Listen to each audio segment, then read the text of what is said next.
Previously on randomly selected Doctor Who episode reviews. Clara got a call from her former companion Rigsy, who woke up to find a countdown on his neck in the form of a tattoo that was counting down, they learned, to his death. And while Clara was trying to outsmart the character Me, who was the person who put it there, she chose to take that mark on herself in order to trick her, and then Clara found she couldn't escape the death. And the entire reason, the only reason why Me did any of this was to draw the Doctor there so that he could be teleported off to yet another location. That did work despite the unintended consequences of Clara's death. The Doctor vowed revenge against Me, and then he was teleported off to somewhere unknown. This brings us to the following two episodes, Heaven Sent and Hell Bent. They were both written by Stephen Moffat, and both directed by Rachel Talladay. Now, this set of episodes is a two-parter, as you can tell from the matching and opposite titles of Heaven Sent and Hell Bent. But for reasons we'll get into later, they are best talked about as if they are separate stories. So, we're going to start with Heaven Sent. Heaven Sent starts with the Doctor being teleported into a tube in a castle, and the episode is just the Doctor, his narration, and the castle. Oh, and he's being pursued by a creature that the credits calls the Veil. But narratively, it's really just the Grim Reaper, because the only thing this character is missing is a scythe. The Doctor spends the runtime wandering the castle, evading the Veil, while just thinking about Clara and her death and him missing her. And it's one of the best episodes ever of New Who. Something that is inescapable with this episode is you can't talk about this story without acknowledging the three things that it took to bring this episode to the absolute perfection that it is. And that is Peter Capaldi, who gives one of his best, if not his absolute best, performance as the Doctor during his entire run on the show. Then there is Stephen Moffat's writing, which is at its absolute best here.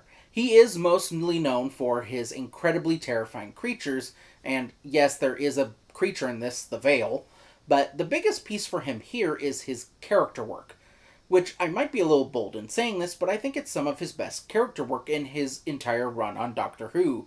And part of that is just the fact that this is just the Doctor for the whole runtime, so there's no choice but to focus on character. But do not think I am underselling the third piece of this, which is the director, Rachel Talladay. She did all of Peter Capaldi's season finales, and her work stands out from the rest in the absolute best way possible.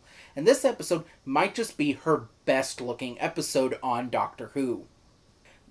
What I'm about to say is true of all of her episodes, but it is the most true with this episode. Her episodes are always gorgeous to look at. Just a perfect color grading, the lighting, the framing.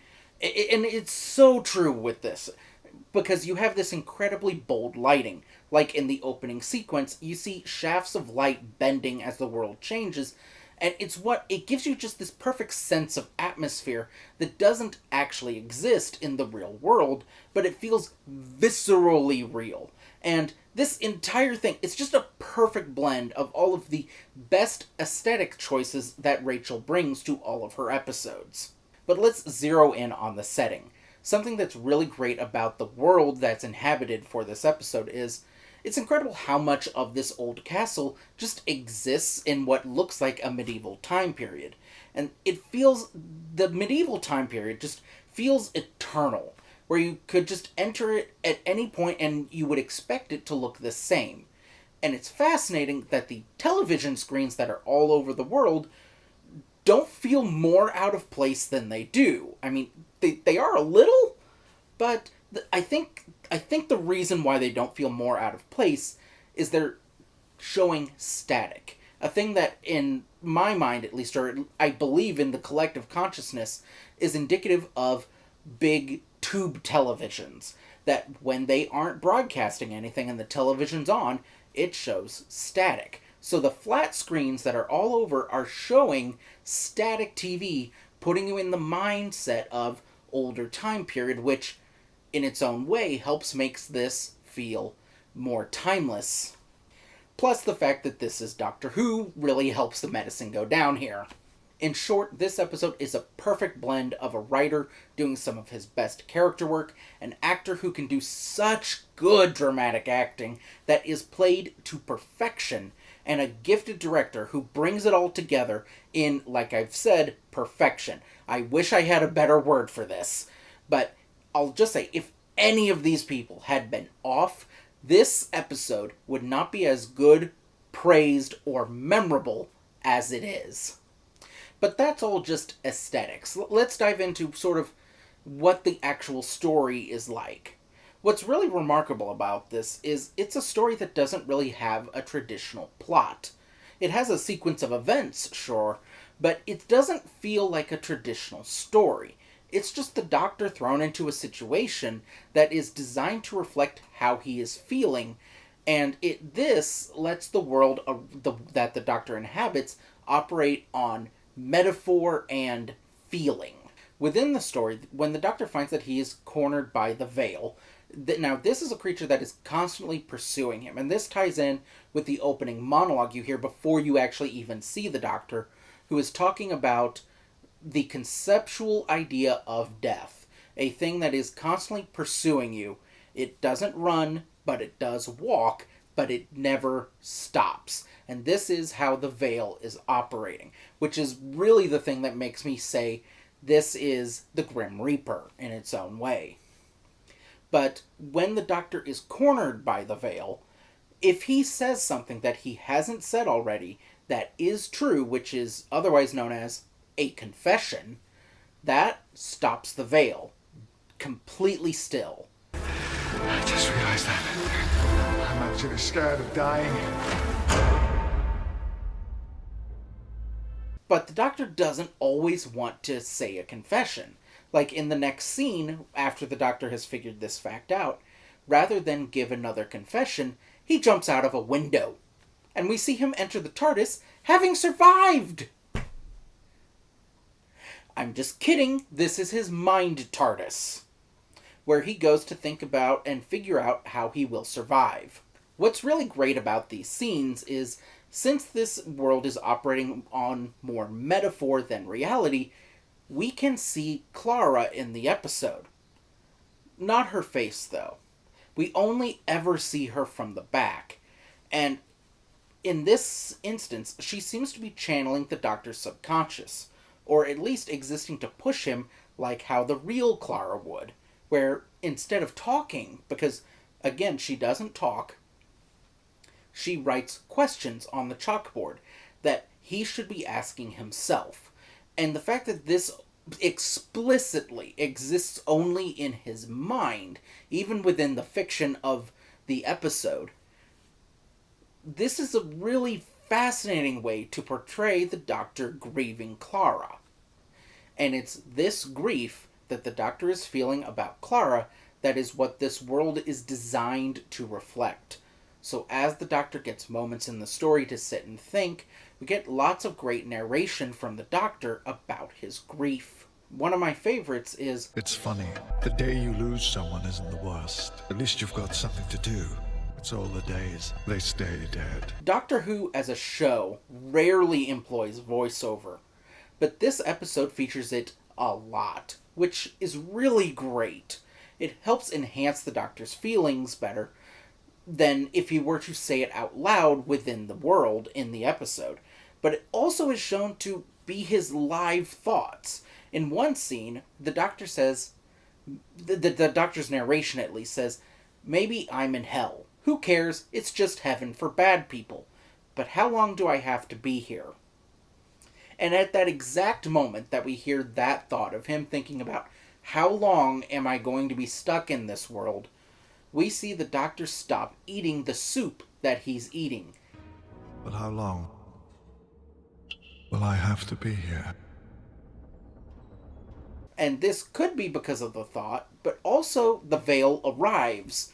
But it's the fact that it really does, like, in that moment, feel like you are like this moment more than any other makes you feel like the narration is just the Doctor's active thoughts as you're going in the exact moment you're at, which is generally true with narration, but when I first saw this, that moment just really hit me really hard.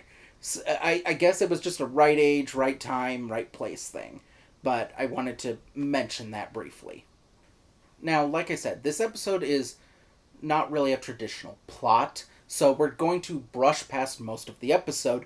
I'm sorry, but eventually the Doctor is able to make his way to a wall of a material that he describes as being harder than diamond. It is 20 feet thick. But at this point, the Doctor refuses to give another confession, and instead he just punches the wall a few times while starting to tell a story about a bird. And it's at this point that the Veil finally attacks him, killing him. But that's not the end. Now, in most other episodes, I would say this is cheating, but for some reason here, it really works. I wish I could describe the reason why better. I think it's the fact that he's having to afterwards crawl on his hands and knees for a long time, and the fact that at the end he does turn to dust, but the fact that he's like fully like going to die at this point and not regenerate works. But the reason why is apparently it takes a long time for a Time Lord to die. And we see the Doctor slowly make his way back to the teleporter that he arrived in, and he uses the teleporter, which apparently has another copy of him in its memory, and he uses what's left of his life to generate the fresh copy, and then the copy goes through everything again. And it's at this point that the Doctor, the original Doctor that we've been following for most of the episode, dissolves into dust. We then see it all play out again, but faster. And then it happens again, and faster and faster. And then, eventually, when the Doctor is at that 20-foot thick, harder than diamond wall, he's able to get further in the story. He is slowly eroding his way through a substance harder than diamond. This loop, which is actually both is and is not a time loop, is a great addition to the story. Narratively, it's really satisfying and is just something Stephen Moffat does really well. There were lots of clues that I skipped over when I skipped the bulk of the plot of the story, from the Doctor finding Clara's painting, which is really old, which we realize, the Doctor painted it a long time ago, and it's just been sitting in there, slowly aging. When the Doctor dove out of the window, he found fresh clothes that were waiting for him. So he takes off his wet clothes and changes them for the dry ones that were waiting for him. So it's not a time loop. The world is still going on, and the Doctor can leave stuff for himself in the next loop. But the Doctor is still repeating the same events over and over. You even hear the Doctor at one point, towards the end of the loop, look up at the stars and realize, because of the teleporter he used, he couldn't have moved very far, but he looks at the stars and realizes he's been gone for a long time. He can look and can tell he has been gone for thousands of years.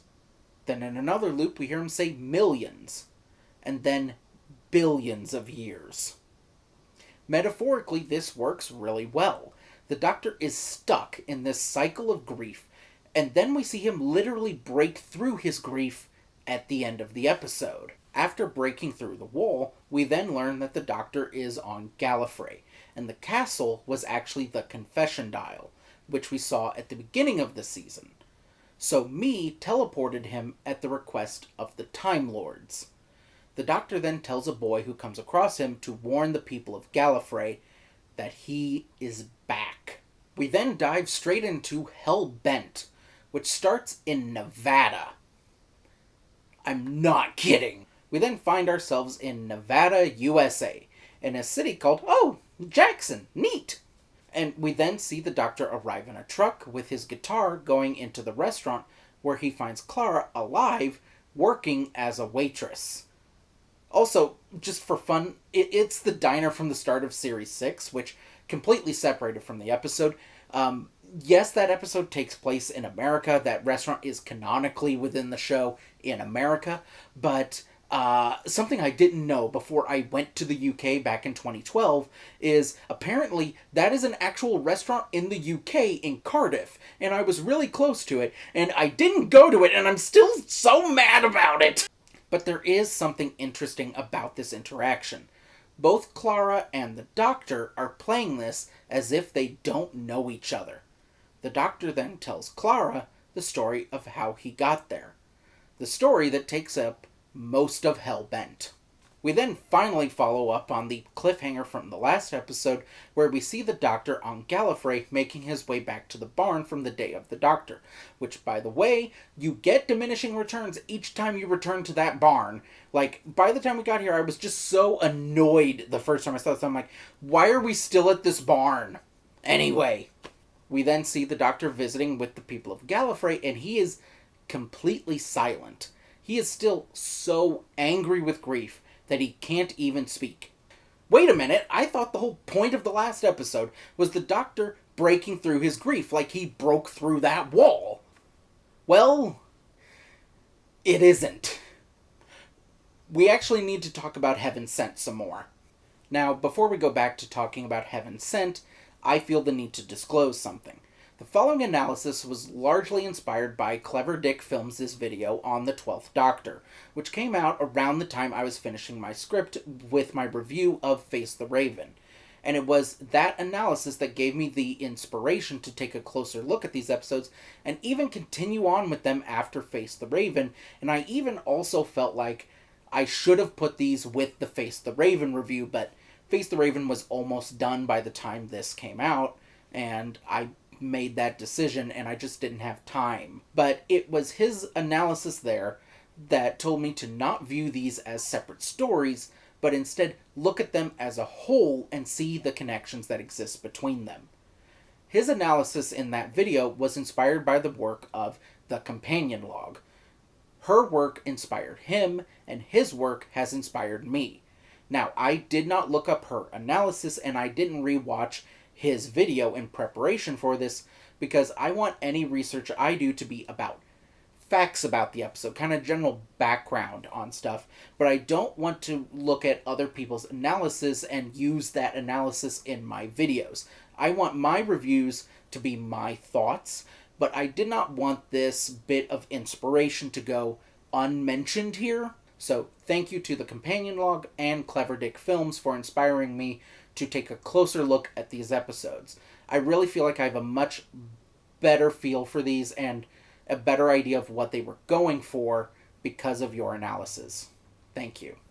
So yes, we have to talk some more about Heaven Sent. Based on my rewatch I did this time, and yes, like I said, inspired by that chain of inspiration I talked about, I believe that Heaven Sent was not supposed to be the Doctor working through his grief.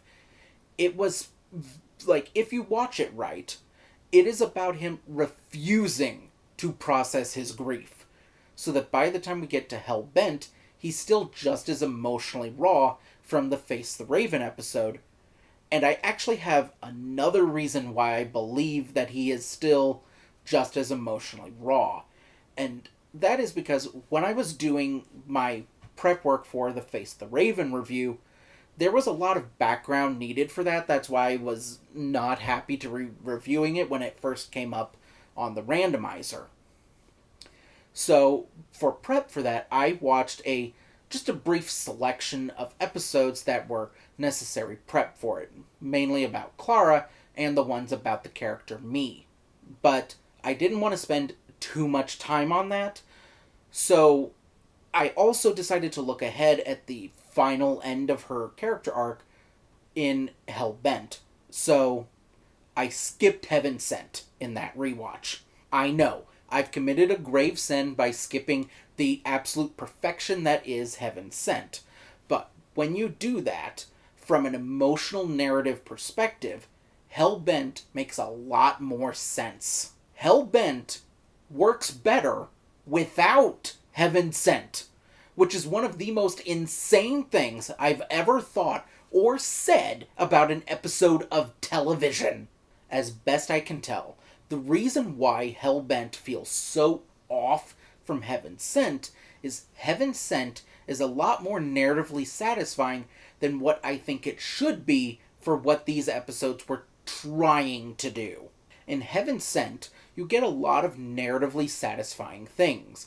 The Doctor figuring out the loop and how that works, and as a viewer, that's incredibly narratively satisfying.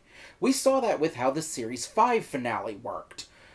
Part of what makes that two-parter work so well, especially with Part 2, is watching all the little time loops match up perfectly, and you see everything slot into place, and it's incredibly narratively satisfying as a viewer. And that being the last episode of the series makes it incredibly satisfying as a series finale.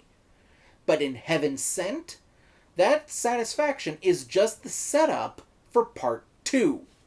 And as the Doctor physically breaks through a wall, that's also incredibly narratively satisfying. It feels like he conquered something, so the viewer assumes it was his grief. But why was he breaking through the wall? The simple fact is that the Doctor is boldly not resolving his grief. And that fact is what should be the focus of the ending. But instead, you are seeing him break through a wall, and emotionally, you feel like he's conquered something.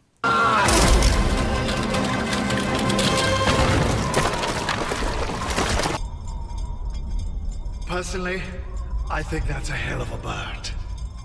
But again, what did he conquer? I promise I will answer that in a minute, but we also need to talk about one other aspect that I did skip over earlier about the actual ending of the episode that comes after he breaks through the wall, which also distracts from the point, because when the Doctor is talking to that kid and telling him, "I'm back," you see him talk to the confession dial, because he believes the Time Lords are still listening, and he declares, "A hybrid destined to conquer Gallifrey and stand in its ruins. It's me." Now, don't worry, we will talk at way too much length about the hybrid later. It is truly inescapable from the mess that is Hellbent. But like I said, as a viewer, you can very easily believe that the Doctor breaking through the wall is him breaking through his grief. The viewer believes that he has conquered his grief, but he hasn't. He's still grieving. He's only been through the loop once as far as his memories are aware, but also he does know that he chose to keep going through that loop for 4.5 billion years. To better explain why I believe this, again, since Heaven Sent operates so much on metaphor, let's talk some more about the veil and what it represents, and more importantly, what it does. Something I skipped over earlier is that when the Doctor confesses something and the veil freezes, something else happens. I just realized that. I'm actually scared of dying. Why did you stop?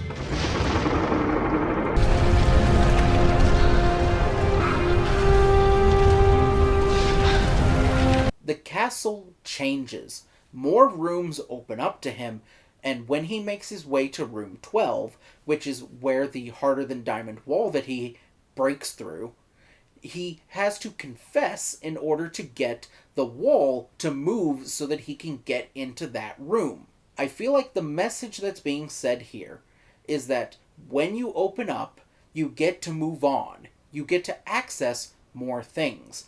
And the Doctor is breaking through the wall not because he has to, but because he refuses to open up more. Both the General and Rassilon even say this in Hellbent. All the Doctor has to do was tell them about the hybrid, and he could have gotten out at any time. But he loops through this for billions of years just because he refuses to grieve and try to even move on.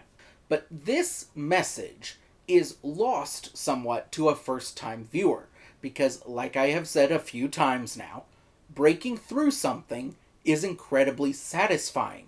It feels like the Doctor has actually conquered something worth conquering. And the fact is that the climax of the episode is emotionally confusing to the viewer. It's not presenting the viewer with the correct emotional state that the viewer should be in when it comes to part 2. And all of this together is what makes Hellbent such a frustrating viewing. And the thing is that even with these flaws that I can point at for Heaven Sent, they're really only flaws, like, to me emotionally still, when it comes to making Hellbent work. But Hellbent also has its own problems, separate from this emotional confusion that exists because of the way Heaven Sent chose to present some of its information. But the emotional disconnect between the viewer and the Doctor is only part of the problem with Hellbent. The biggest problem with Hellbent is that it has poor structure. Now, Heaven Sent also had very non-standard structure, whereas because that episode was very stripped down and was just the Doctor alone with his thoughts, it let that episode focus really well on one theme. Hellbent's non-standard structure hurts it, because all that matters in this 60-minute episode is the last 20 minutes. The other 40 minutes is just stuff we have to get through in order to get to the last 20 minutes. The best way that I can think of to describe what the first 40 minutes of this episode feels like is it's like when DC chooses to reboot its comics, like especially with the New 52, the writers clearly wanted to tell stories that take place before the reboot, so they're just rushing past the storylines that already exist that have to be told in the new continuity in order to get to the stories that they actually want to tell. That is genuinely what the first 40 minutes of this episode feels like. It's just the stuff we have to do to get to the bit that actually matters. Hellbent starts with the Doctor arriving on Gallifrey as a known war hero, and the story needs him to become the president of Gallifrey in order to use Time Lord technology to pluck Clara out of her timeline right before she dies. We'll talk about that in a minute, but in order to get to that point, you need to do something with the president. So the Doctor has to get the attention of the president and then get rid of the president, which is just done so badly. And that takes like 17 minutes. I rewatched it again last night, and it took like just about 17 minutes to get rid of him. And that, like, there's no reason for any of that. Like, what happens there does not contribute, really, to the story that's being told. Like, clearly, the writer, Stephen Moffat, does not care about what happens to Rassilon. This is just the thing we have to get through to get where we want to go. Then the Doctor gets Clara out using a extraction chamber with the help of the General. You know, that simple but really great character from the Day of the Doctor, the General. He's great. And then the Doctor goes way too far to get Clara out of that room, because according to the General, they just need to get a bit of information from her because that was the lie the Doctor told to get them to use this, and then pop her back in. So, in order to get her out, the Doctor goes too far. Regeneration in progress. I do not like this moment. The fact that the character isn't permanently dead is the only thing that makes it not unredeemable. But the Doctor being so wrecked with grief of someone dying that he kills someone it's like it's a bad joke. The Doctor themselves has even treated different lives ending as actual deaths before. And I can't, for a second, believe that he is so struck with grief that he would murder. It feels wrong. The only way would work for me is if this was the thing that causes the Doctor to realize he went too far. But the story can't let that happen for another 15 minutes. And it just comes completely out of nowhere when it actually does. Now, yes, I know the person the Doctor killed was a Time Lord, and he also did go out of his way to confirm that the guy had 3 more lives, but this is only acceptable to me if the Doctor immediately, or within a few minutes, or at least because of this, realizes he went too far. But this is not the thing that causes him to do that. He doesn't even stop. He just keeps working to get Clara off of Gallifrey and back out into the universe, which, of course he does. Now, the Doctor tries to escape to the end of the universe because the Time Lords are hiding near the end of the universe. So he's just going a little beyond them so that he can escape them and be completely alone for a minute. But instead, they find me. The Doctor goes out alone to talk to me. And the Doctor and me start with a really interesting point of conversation. These are the last moments of the universe. Everything is dying. And I do find it really interesting that me, who has had to live through the entirety of the universe and see all of it be destroyed, she has lost literally every single person that she has ever met. And you compare her to the Doctor, who has skipped over all those bits, avoided the losses whenever possible, and he's only able to look out at the destruction of the last bits of the universe and see it as sad. Whereas me can look at that and see it as sad and beautiful. It's a really great comparison between their characters, because at this point, having lived for the entirety of the universe, me has become wiser than the Doctor. And this is a really interesting philosophical setup for the next topic they discuss, the hybrid. Okay, let's talk about the hybrid. Warning, this is going to take a bit. Classic Doctor Who rarely had story arcs. The only real one is the Key to Time season, which is about the middle of the classic era's episodes. But when the show came back in 2005, it had to change to work in modern TV, and one of the ways it did was with story arcs for every season. They are of generally mixed quality. The Bad Wolf arc from Series 1, which consists of the words Bad Wolf coming up in some sort of context in every single episode, which is ignored by the characters until the end of the series, where they start to say, hey, why are we hearing the words Bad Wolf all the time? How do you think of the name? What? Blythe Droog? Blythe Droog. What's it mean? Bad Wolf. Everywhere we go. 2 words. Following us. But usually, the story draws attention to it. The characters generally don't.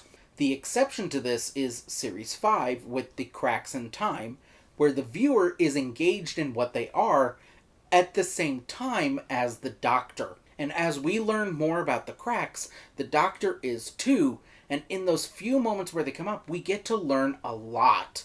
And it's really engaging as a viewer because you've learned something new about the mystery that is Series 5. I feel like Series 9 is trying to do something halfway in between those two story arcs. I feel like Series 9 is trying to do something sort of in between, a mixture of those two story arcs I just mentioned. But it ends up just coming across as the Doctor constantly going, the hybrid, whenever something involving 2 species at the same time comes up. And then he gets a little scared, and then the episode moves on. You don't learn anything new about the hybrid, so it just comes across as really tedious and annoying. Then, in Heaven Sent, the story ends with the Doctor declaring himself to be the hybrid, which is just distracting for me, because the first time I watched this, I thought they were going to follow up with the 8th Doctor declaring himself to be half human. Which, of course, they were never going to do. Why would I even think that? No one outside of dedicated fans even remembers that.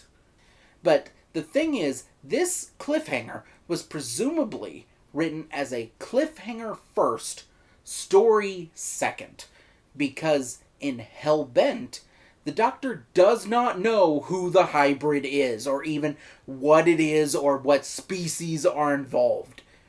So you have a really good cliffhanger, and then you undo it in the episode, and it makes the cliffhanger feel pointless. Like, it's not an undo like what Classic Who had. Like, Classic Who had a lot of individual episodes that always had a cliffhanger that was quickly undone, but you cannot have a cliffhanger that is the Doctor going, I'm actually the hybrid that's here to destroy Gallifrey, and then go, actually, no, I'm not. Like, at least in those episodes, it was the Doctor quickly resolving a situation. It wasn't just going, oh, actually, you know what, never mind. No, that's not true. It's not true. But the thing is, the hybrid arc really just starts at the beginning of the series, where Davros, for some reason, knows about it, and basically just says, were you scared of the hybrid, Doctor? And that's our introduction to this as a mystery. But we don't really learn anything more about it other than it was a prophecy that was had on Gallifrey about 2 warring species presumed to be the Time Lords and the Daleks. And then you basically learn nothing until this episode, where the most info we get about what the prophecy says is, it's just a scene where the Doctor and the General are just, like, the Doctor's just making the General say information that they both already know about the hybrid for the audience. No one who is in the room at the time doesn't already know the information being said. This is why you have a companion in the scenes. But even then, you don't learn anything more than what I've already said, other than it's everything that it makes prophecies declares the same thing. And it's like, what is even the point of saying everything does it? Like, what have we actually learned about this prophecy or the hybrid that we didn't know from the first episode? That's right, nothing. So, all of this is to say, the hybrid is just a weird storyline that's ultimately just a single bit of information that the writer is holding back, and it comes across as really patronizing and annoying, and then telling a story that seemingly has nothing to do with it, but where they keep bringing it up, not because this episode has any reason to talk about it, but because it's the season finale, we need to resolve this thing. So, we've finally gotten back around to talking about the Doctor and me's conversation about the hybrid. I told you it was going to take a minute, but they don't actually say what is definitely the hybrid. They just give competing theories to each other, and seemingly, me is the one to conclude that it's the Doctor, actually. He's genuinely the hybrid, not because he's genetically half human or anything, but because of what Clara's death did to him. Yes, this is really and sincerely and painfully the actual resolution to this storyline. And that is evidently, by all accounts of what the episode is doing and saying, is the correct answer. The Doctor then returns to the newly stolen TARDIS. Oh, I forgot. In this episode, to escape from Gallifrey, they stole another TARDIS, because he didn't have his TARDIS, because it was still on Earth, because he was teleported out. There's a lot. I'm trying to talk about so much with this episode. But then the Doctor takes from the console a device he got from Gallifrey that will erase Clara's memories of him, so that she can at least live. But while the Doctor was talking with me, Clara used the sonic sunglasses to listen into their conversation, and then she used them to reverse the device so that the Doctor will instead lose his memories of her. And it's this that causes the Doctor to admit he went too far. Not killing someone. This. Okay, I just finished filming the bits for the last bit of the Every Clara episode video, and while I was reviewing my notes I took specifically for that video, I realized there was a piece of this that I did actually want to put in the video that I forgot to put in there. So we're just going to insert this, and I'm just going to read from an iPad this time because that's how I've done that video, because it's faster. The point that I wanted to add was specifically about how the Doctor finally came to realize that he went too far, because it wasn't quite as out of nowhere. It still feels like it should have been the death that did it, the murder, I mean, but it's when the Doctor actually loses his memories of Clara that he finally is able to admit it and accept it as reality, that he shouldn't have gone as far as he did. So let me now read from my notes here. What I really like about the Doctor explaining his plan to erase Clara's memory and leave her somewhere safe and away and protected from the Time Lords is me points out she might not want that, because something that can't be avoided mentioning is that it's at this point, 47 minutes into the episode, that we have to acknowledge Clara doesn't actually have agency in this story up until this point, and it's not until me says it that it's even acknowledged. She doesn't have a ton to really do narratively until the last 10 minutes, and when she does get it, it's pretty good, but this entire episode is about the Doctor's refusal to let her stay dead, and Clara has made some references to being okay with it. She's saying that the Doctor went too far, that she died, it happened. And the episode is just about the Doctor just ignoring it. But then when Clara has secretly, well, she admits it, reversed the memory erasing thing so that it will erase the Doctor's memories of her instead, she says, I need my past, my yesterdays. Those are mine. I cannot get them taken away. And this fact is seemingly what actually causes the Doctor to realize he went too far.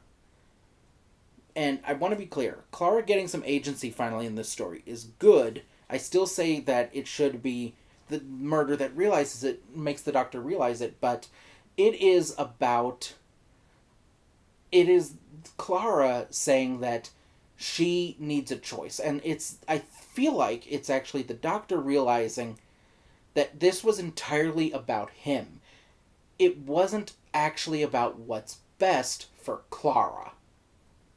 And this is what motivates him to say, hey, you changing this might have worked, it might not have worked, let's just try it. And then he loses his memories, and he's able to finally move on. And Clara can go off doing her own thing. I'm still not a fan of how Clara goes off and does her own thing, but it is more acknowledged than what I wrote down in the script last week and only read through today. This is the problem with making notes in lots of places, is sometimes you just can't coalesce it all in time, but yeah, I was reading through that, like I said, for the Every Clara episode video, and realized I need to drop this in the main video. So, yeah, sorry for having to read from an iPad, but that's what happens when I do this at the last possible minute. Anyway, back to the main video. But that was really the whole point of the hybrid arc. It was such a complete waste of my time. And everyone else's time. Like, what? Just say you ran out of ideas, Steven. It's fine. Like, I'll just say, I do not think Doctor Who needs big epic series finales. Like, the worst part of New Who is the series finales. Like, bar none. For me, I could skip them, honestly, and be fine most of the time. but I get it. You needed it for modern television, but yeah. But yeah, we can't really discuss this properly without following up with how this episode started. And it's the framing device that takes place after the Doctor has lost his memory, because yes, the Doctor does, in this episode, question whether or not it worked. We do see it did work. She did manage to successfully reverse it. So now the Doctor has lost his memory, and the framing device is the Doctor, without his memory of Clara, telling Clara his story. And he's talking about how he doesn't remember her other than her name was Clara, and he doesn't realize she's right in front of him. We then see Clara go into the back, where it's revealed that the entire restaurant they are in is the stolen TARDIS. And Me is also there. And Clara and Me go off to explore the universe before eventually Clara has to go back to her death. By the way, this is all that really matters to Clara in this story, which is really frustrating for me, since I thought, hey, since I'm talking more Clara and following up on the death, let's not do a bare bones rewatch. Let's do this properly. Let's watch every single episode Jenna Coleman appeared in. And then I accidentally wrote down all of my notes and filmed me reading them and made a accidentally 3-hour video coming out next week. Please watch it! But yeah, that's all Clara really contributes to the story, is being dragged along by the Doctor because he can't let go of her death, and then her going, I'll go back when I feel like it. Back to this episode, though. Nothing on Gallifrey was ever followed up on. Like in this episode or in the next series. Like nothing. Which just goes to prove my point that it was just nonsense to get us to the Doctor being the hybrid conversation at the end of the universe. That was all that this episode mattered.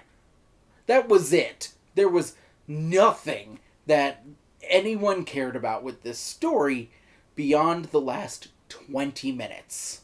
Now, there is one other piece of context to the Gallifrey plot in this episode that I have to mention that helps explain at least another piece of why this episode is so hated by fans.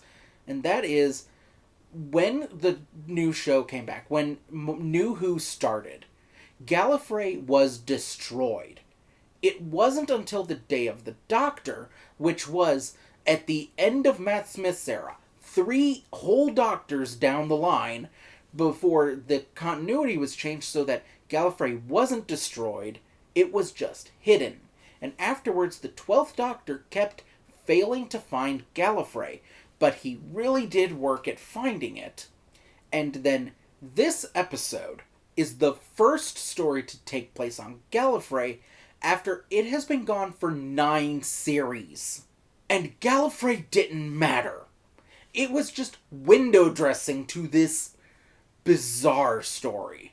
What's the other thing that is really weird, that's like more of a textual thing that you need the context of all of Clara's episodes to really talk about, so yay, that video was worth it, but Clara going off on her own in her own TARDIS, well, she's not on her own, she's with me, but you get what I mean, she's going off without the Doctor.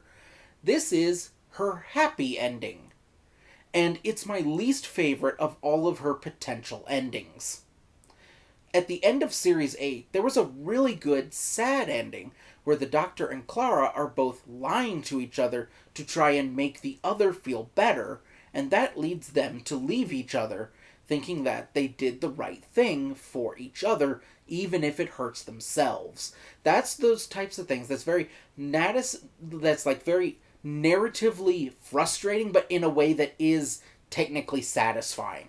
Like, it's one of those things of, oh, just tell the truth and then you'll be happy, but they can't, because that's not where they are right now. And then the very next episode, Last Christmas, Clara came back, but it worked really well as a coda for their story, and was apparently, according to rumors I read a while ago, originally going to be the actual ending for Clara, with her really old, but instead, apparently, Jenna Coleman decided very late in the day that she wanted to come back for another series, and so they very quickly undid that and had her be able to come back for the rest of the series.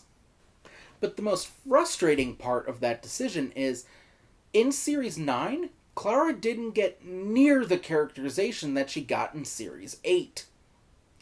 There's some characterization for her in Series 9, but it's nowhere near as interesting as what she got in Series 8. Also, like I said in my last random Doctor Who review, Clara's death in Face the Raven was so tragic, and it was so good. And then they decided the viewer can't handle sadness, so she just comes back to life and can live forever, with no consequences, because, let's be real, when would you choose to go back to your death when you're functionally immortal? You wouldn't. And Clara, who had already been well on her way to trying to act like the Doctor, obviously wouldn't. Alright, we've finally reached the conclusion, and unfortunately, ultimately, these two episodes end up just being a mixed bag. The first half feels great, but it almost feels like it was done by accident. And like I said, it's too narratively satisfying for the second half to make any sense. And the second half doesn't know how to get to the point that it actually wants to make succinctly, which just makes the two episodes split in quality, stand out all the more. And the framing device for part 2 makes them feel like separate stories, which also helps make them feel more apart from each other than really they should for a two-parter. So, is it any wonder that most viewers want to look at them as separate stories, and just take Heaven Sent and ignore Hell Bent? I know I did for a while. Like I said, it wasn't until that review came out from Clever Dick Films that I decided to give this another chance and try and make these two make sense together. But the thing is, I really don't know of any other two-parter, like in Doctor Who or in anything else that I have ever seen, where the episodes have this negative a relationship with each other. And nothing that I have ever seen leads to the kind of reaction this two-parter has had. And like I said, a lot of that comes to the way these two interact, and like the goodness of Heaven Sent makes Hell Bent worse, and the badness of Hell Bent makes the goodness of Heaven Sent even better. I have never seen anything like this, and ultimately, I just find it really fascinating.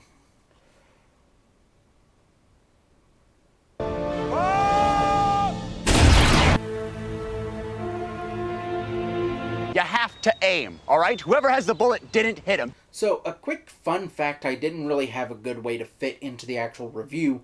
The first time I watched Heaven Sent, my family was out of the house. I still lived with them at the time. And so, since no one was there and no one could stop me from watching my nerdy show on the big TV in the living room, I did that. But then, towards the end of the episode, my brother and some of his friends came home, and it was during the part where you see the loop actually happening, and so when his friends arrived, I had to pause the episode for like an hour while they hung out with me and my brother. But, so as a result, after they left, I continued the episode. So as a result, every time I watch this episode, that part feels like it goes by too fast, because I could have sworn it was like 10 minutes long, when really it's only about 5 minutes. So that's just a weird quirk that I have with this episode. It's so weird. Now, speaking of that sequence, something that I did not give the praise it deserved in the main part of the review was the editing. Especially when it's reusing shots that were used in the loop section of Heaven Sent. So none of the shots that are used over and over in that were taken from the main loop of the episode. Like, when you watch the episode through again, you see the exact shots that are used for the looping part, where they're just playing clips really quickly to give you the impression of what was going on. And, like, something that's, like, really good is those shots do not feel for 1 second overdone. You don't feel like you're watching, oh, that shot again. The main reason I'm bringing this up is because in Series 5, which I talked about earlier, if I see that shot of Matt Smith running his hand across the crack in the wall a single time more, it will be too soon! Two parts of space and time that should never have touched right here.